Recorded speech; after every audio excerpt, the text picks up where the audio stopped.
안녕하십니까. 4월 28일 오후 김경국TV 시작하겠습니다. 새미래민주당 상임고문을 맡고 있는 이낙연 전 국무총리가 드디어 움직이기 시작했습니다. 이재명과는 같은 민주당의 뿌리죠. 그리고 이낙연 전 총리가 훨씬 정통 민주당 세력이었다는 점을 감안할 때 이재명 입장에서는 굉장히 신경이 쓰이는 부분일 것입니다.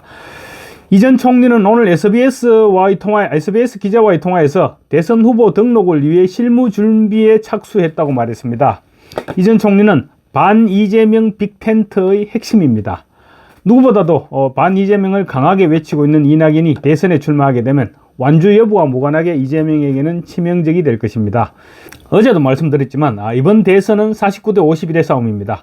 지금이야 이재명이 앞서고 있지만 국민의힘 후보가 선출되고 또 한덕수 대행이 무소속으로 출마 선언을 한 이후에 국민의힘 후보와 단일화를 선언하고 그리고 빅텐트 그림을 그려나가게 되면 결국은 박빙의 대결로 진행될 것입니다. 이 같은 박빙의 구도에서 이낙연 전 총리가 출마를 하든지 아니면 빅텐트에 참여함으로써 이재명의 표를 가져온다면 이재명으로서는 그만큼 치명상을 입게 되는 것입니다. 박근혜 전 대통령의 탄핵 직후 치러졌던 대선과는 달리 이번에는 국민의힘 내부에서 반발해서 뛰쳐나갈 사람도 없습니다. 경선에서 패배하면 출마를 할 수가 없죠. 그래서 국민의힘은 단일 대오 형성이 가능합니다. 그렇게 되면 결국은 진영 간 대결이 될 수밖에 없고 팽팽한 경쟁이 불가피해지는 것입니다. 그런 상황에서 이낙연이 출마한다면 반 이재명이기는 하지만 국민의힘에 올 수 없고 결국은 민주당으로 갈 수밖에 없는 그런 표를 이낙연이 흡수하게 되는 것입니다. 지역적으로는 호남이 중심이 될 것이고 성향적으로는 당연히 민주당 성향의 표를 흡수하게 됩니다. 얼마 전 이 전 총리를 포함시킨 여론조사에서 이 전 총리가 7%의 지지율을 기록해서 이 전 총리가 고무되기도 했습니다. 어쨌거나 이낙연 전 총리가 완주를 하게 될 경우 이재명의 표를 잠식하게 될 것은 분명합니다. 그렇지만 이 전 총리가 후보 등록까지 가지 않을 수도 있습니다. 대선 자금 문제라든가 여러 가지 현실적인 제약이 있기 때문입니다. 얼마 전 이 전 총리를 접촉한 구여권 인사에 따르면 특히 자금 문제가 어렵지 않겠느냐 이렇게 진단하기도 했습니다. 그래서 현 시점에서는 출마 선언 이후 한대행과 빅텐트 구성에 합의할 가능성이 더 높다 이렇게 볼 수 있을 것 같습니다. 한대행이 국민의힘 후보와 단일화를 이뤄내기 이전에 무소속인 상황에서 또 전북 출신입니다. 한대행은. 그래서 그는 한대행이라면 빅텐트에서 함께 만나는 것이 이 전 총리 입장에서는 부담감을 줄일 수도 있습니다. 한대행이 오늘 내일 정대철 헌정 회장을 만나게 되면 개헌과 거국 내각 등을 고리로 이낙연 전 총리와 빅텐트 구상도 간접적으로 논의할 가능성이 있어 보입니다. 정대철 회장과 이낙연 전 총리는 형님 동생하는 가까운 사이입니다. 그래서 정 회장은 이낙연과 함께라면 무슨 일이든 함께 할 수 있다 이렇게 공개적으로 말하기도 했습니다.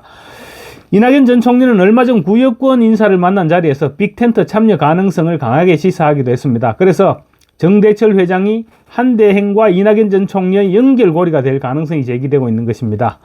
이 전 총리는 한대행이 출마하면 돕겠다고 말했다는 언론 보도와 관련해서 SBS 기자에게 그렇다고 묻지도 않고 따지지도 않고 돕겠다는 것은 결코 아니다. 그렇게 얘기하면서도 위기 극복, 정치개혁, 사회통합이라는 세 가지 과제에 대해서 한 총리가 한대행이 어떤 생각을 갖고 있는지를 따져봐야 한다. 이렇게 덧붙였습니다.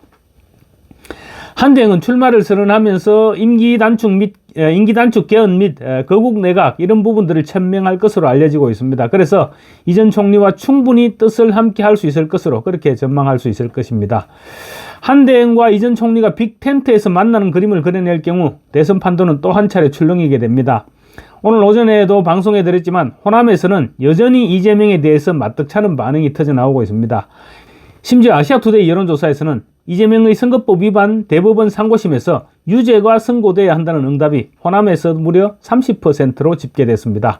같은 조사에서 한덕수 대행의 업무 수행 평가에 대해서도 호남에서는 28%가 긍정적인 평가를 내놓았습니다. 거기에다 호남, 특히 광주 전남에서는 아직도 이낙연 전 총리의 지지세가 적잖게 남아있는 것도 사실입니다. 이 전 총리가 지난 17일 개헌연대로 빅텐트를 촉구하는 집회에서 사회통합 등 세 가지 주제로 연설을 했는데 나흘 만에 유튜브 조회수 100만 회를 기록했고 또 열흘 만에 125만 회 조회를 기록할 정도로 국민들의 호응을 불러일으키고 있습니다.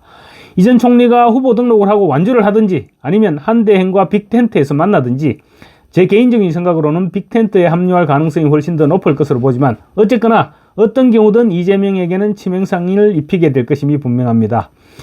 51대 49의 전쟁에서 1%만 이재명의 표를 가져온다고 해도 플러스 마이너스 2%의 효과가 있게 된다는 점에서 이 전 총리의 행보는 이재명에게 치명상을 입힐 수 있게 되는 것입니다. 이 전 총리는 며칠 전 법의 날인 25일 SNS에 이재명을 저격하는 글을 올렸습니다. 이 전 총리와 이재명은 절대로 양립할 수 없는 관계입니다. 이 전 총리는 대한민국의 법과 법치주의가 위기에 놓였다. 법을 만드는 사람들이 법치주의를 흔들고 있다. 정치가 법치주의를 희롱하고 있다. 착한 사람은 법 없이 살지만 나쁜 사람은 법망을 피해 다닌다라고 이재명을 직격했습니다. 그러면서 사법부에 대해서도 법의 엄정함을 확인해 달라고 호소했습니다. 이재명을 법대로 처벌해 달라는 주문인 셈이죠.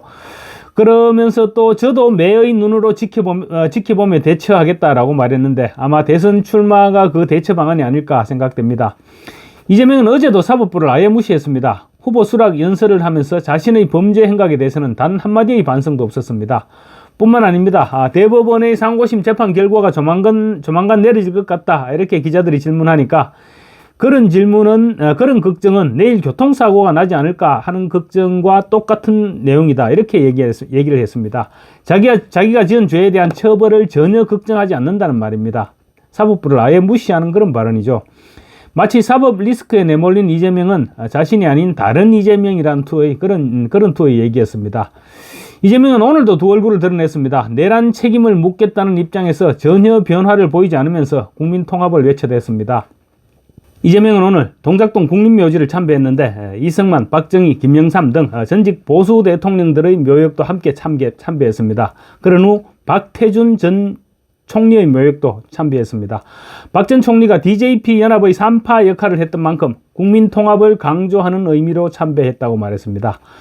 그렇다고 이재명의 속내가 통합에 방점이 찍혀 있는 것은 분명 아닐 것입니다. 이재명은 며칠 전까지만 해도 내란 세력을 색출하고 반드시 책임을 물어야 재발을 방지할 수 있다고 얘기했습니다. 내란 세력 척결은 정치 보복의 또 다른 말이나 다름없습니다. 그런 속내를 감추면서 통합을 외치는 이재명은 그래서 상대하기가 쉽지 않은 것입니다.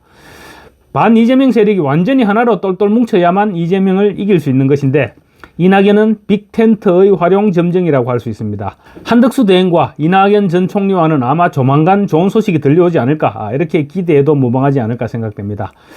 한편 손영택 국무총리 비서실장이 오늘 오전 사표를 제출했습니다. 한대행의 사퇴 및 출마 선언이 그만큼 임박해온 것입니다. 손 실장은 한대행의 출마 문제를 총괄해서 준비해왔는데 사표를 제출한 것은 이제 바깥으로 나와서 본격적으로 준비를 서두르겠다. 그런 의미로 받아들일 수 있는 것입니다. 이재명이 민주당 후보로 선출되기는 했지만 위기는 이제부터 시작인 것입니다. 감사합니다.